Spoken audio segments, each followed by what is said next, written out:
అనంత్ శ్రీరామ్ గారు ప్లీజ్.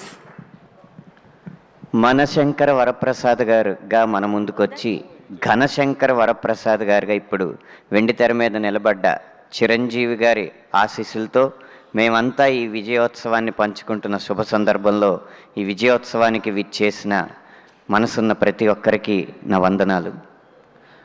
ఎవరు ఎన్ననుకున్నా ఎవరి పాత్ర ఎంతున్నా ఈ సినిమా విజయానికి మాత్రం ఒక హిమనగ శిఖరం, ఒక మేరునగ శిఖరం ఉన్నారు. ఆ హిమనగ శిఖరం చిరంజీవి గారు అయితే, ఆ మేరునగ శిఖరం అనిల్ రావిపూడి గారు.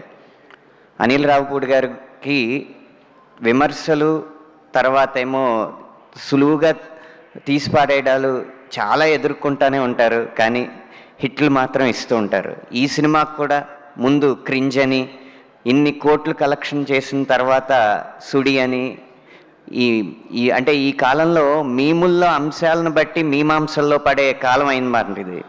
అందుకని ఆ మీమ్స్ని చూసి ప్రతివారు ఒక వ్యక్తి మీద ఒక అభిప్రాయానికి వచ్చేస్తుంటారు. కానీ 9 వరుస విజయాలకు కారణం ఏంటంటే అనిల్ గారికి ఏది ఎప్పుడు ఎంత ఎవరి ముందు ఎలా కావాలో తెలిసిన స్పష్టత ఉన్న దర్శకుడు కాబట్టి ఆయనకి 9 విజయాలు వరుసగా వచ్చింది.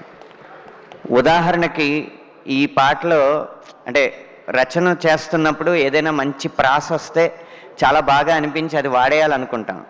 శశిరేఖ పాటలో ప్రసాదు ఓ ప్రసాదు అన్న లైన్ దగ్గర ఒకసారి అన్న తర్వాత రెండోసారి అన్నప్పుడు హీరో పాత్ర నిఘా భద్రతా వర్గాలకు సంబంధించింది కాబట్టి మనం కొత్తగా ఏదైనా రాద్దామని చెప్పి ప్రసాదు ఓ మొసాదు అని రాస్తే, బాబు ఇప్పుడు మొసాదు అంటే ఇజ్రాయెల్కి సంబంధించిన నిఘా వ్యవస్థని ఇప్పుడు ఆడియన్స్ డిక్షనరీలు ఎత్తుక్కుని చూసే అంత సమయం లేదు.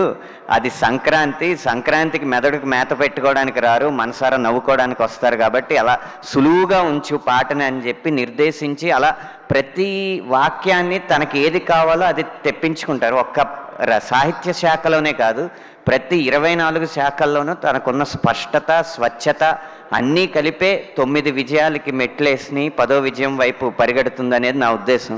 అలాంటి దర్శకుడు ఉన్నప్పుడు ఇలాగే 100 కోట్లు వస్తూ ఉంటాయి. తన విజయంలో మమ్మల్ని కూడా భాగస్వామ్యం చేసినందుకు అనిల్ రావిపూడి గారికి మనస్ఫూర్తిగా కృతజ్ఞతలు. ఇక చిరంజీవి గారు, నా మొదటి సినిమా రాసింది ఏదైనా కానీ తెర మీద అందరివాడు సినిమాలో తెర మీద నా పేరు మొట్టమొదటిసారిగా చూసుకున్నాను, మొత్తతాటి విడుదలైంది కాబట్టి. ఆ రోజు నుంచి ఈరోజు మనశంకర వరప్రసాద్ వరకు నా జీవితంలో ప్రతి దశలోనూ చిరంజీవి గారు ప్రత్యక్షంగానో పరోక్షంగానో ఉన్నారు. ఈ విజయంలో కూడా భాగం చేసినందుకు వారికి నా కృతజ్ఞతలు. సుష్మిత గారికి నేను సినిమా పరంగా ఇది భాగస్వామ్యం మొదటిసారి, కానీ మీలేవరు కోటీశ్వరుడికి మేము కలిసి పనిచేసాం. ఆనాటి జ్ఞాపకాల నుంచి ఈనాటి జ్ఞాపకాల వరకు ఈ విజయాల్ని పంచుకుంటున్నందుకు మీకు కూడా కృతజ్ఞతలు.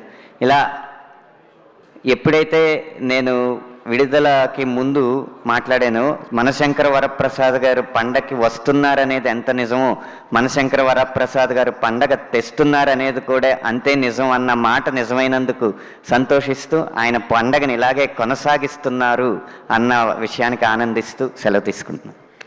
థ్యాంక్ యూ సో మచ్ అండి. ముగ్గురు లిరిసిస్టులు మాట్లాడుతున్న సమయంలోనే మా మ్యూజిక్ డైరెక్టర్ బీమ్స్ గారు కూడా ఎంట్రీ ఇచ్చారు. వారికి కూడా వెల్కమ్ చెప్పేస్తూ ముగ్గురికి కూడా